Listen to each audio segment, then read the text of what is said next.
Hello everyone, कैसे हो आप सब। एक बार पुनः स्वागत है आप सभी का हमारे अपने YouTube channel A to Z biology classes पर। उम्मीद करते हैं दोस्तों आप सभी मस्त होंगे, बेहतर होंगे, आप सभी की पढ़ाई भी अच्छे से चल रही होगी। आज की इस वीडियो में यहाँ पे हम देखेंगे क्लास 12 बायोलॉजी एनसीईआरटी।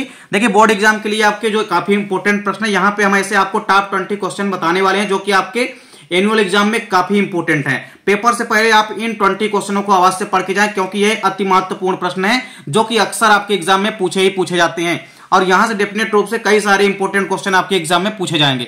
तो चलिए सीधे वीडियो को स्टार्ट करते हैं। पहला क्वेश्चन आपको तैयार करना है, डीएनए की द्विकुंडलित संरचना को विस्तार पूर्वक समझाइए।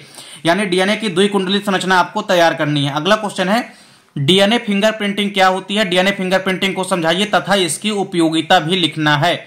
अगला क्वेश्चन है, पोषण स्तर क्या होता है, यानी ट्रैफिक लेवल क्या है, ट्रैफिक लेवल को आपको समझाना है। नेक्स्ट क्वेश्चन आपको तैयार करना है, जीव संख्या, जीव भार तथा ऊर्जा के पिरामिड को सचित्र समझाइए। किसको किसको समझाना है, जीव संख्या, जीव भार व ऊर्जा का पिरामिड। अब जीव संख्या का पिरामिड आपसे तालाब में भी पूछ सकता है और वन परितंत्र में भी पूछ सकता है। सेम उसी प्रकार जीव भार का पूछ सकता है और ऊर्जा का आपसे पूछ सकता है। इसके बाद अगला क्वेश्चन है, अनुवांशिक कोड क्या होते हैं, अनुवांशिक कोड को समझाइए तथा अनुवांशिक कोड के प्रमुख लक्षण यानी कि विशेषताएं आपको लिखनी है।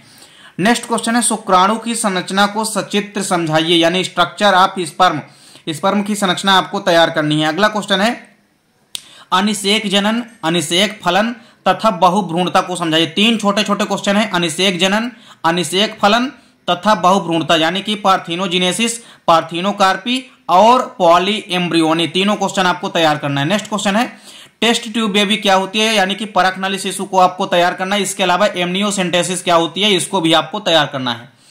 फिर अगला क्वेश्चन है, एड्स क्या है, इसके वाहक लिखिए, इसके लक्षण लिखिए तथा इसके रोकथाम तथा नियंत्रण के उपाय आपको बताने हैं। फिर अगला क्वेश्चन है कि शुक्राणु जनन व अंडाणु जनन में अंतर लिखिए, यानी differences between spermatogenesis and oogenesis।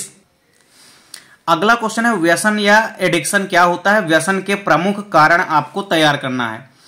फिर अगला क्वेश्चन है, देखिए इंटरफेरॉन क्या है, इंटरफेरॉन को समझाइए। इसके बाद देखिए अगला क्वेश्चन है कि मेंडल के तीनों नियमों को समझाइए तथा मेंडल नियम के अपवादों को समझाइए। देखिए मेंडल के 3 नियम है, law of dominance, law of segregation and law of independent assortment, यानी कि प्रभाविता का नियम, पृथक्करण का नियम और स्वतंत्र अपव्यूहन का नियम। तो तीनों नियम आपसे आने चाहिए।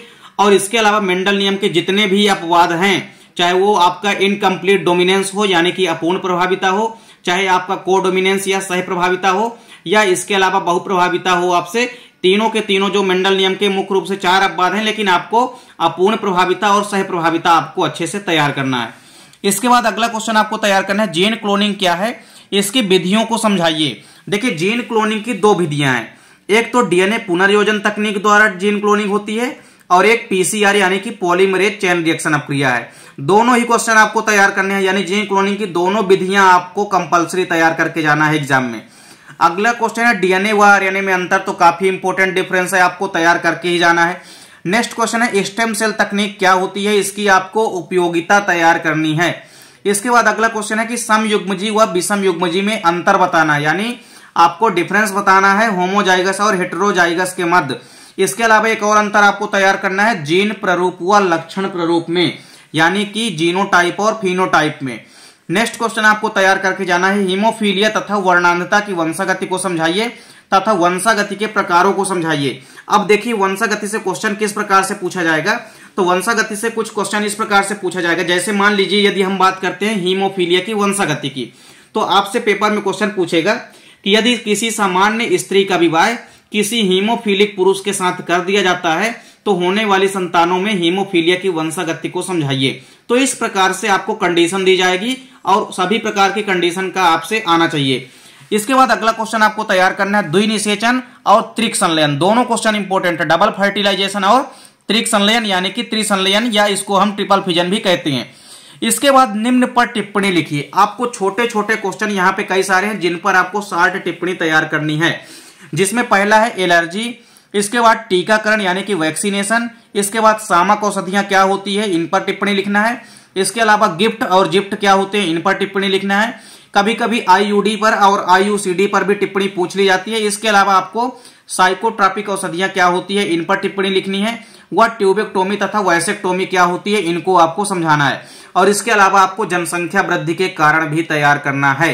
तो कुल मिलाकर के यहाँ पे 20 इंपोर्टेंट क्वेश्चन है जिनको कि आपको पेपर में बिंदास तैयारी करके जाना है। कई सारे क्वेश्चन यहां से आपके एग्जाम में देखने को मिलेंगे। उम्मीद करता हूं दोस्तों वीडियो पसंद आई होगी। दोस्तों वीडियो अच्छी लगे तो लाइक और कमेंट जरूर करें, वीडियो को ज्यादा से ज्यादा शेयर करें।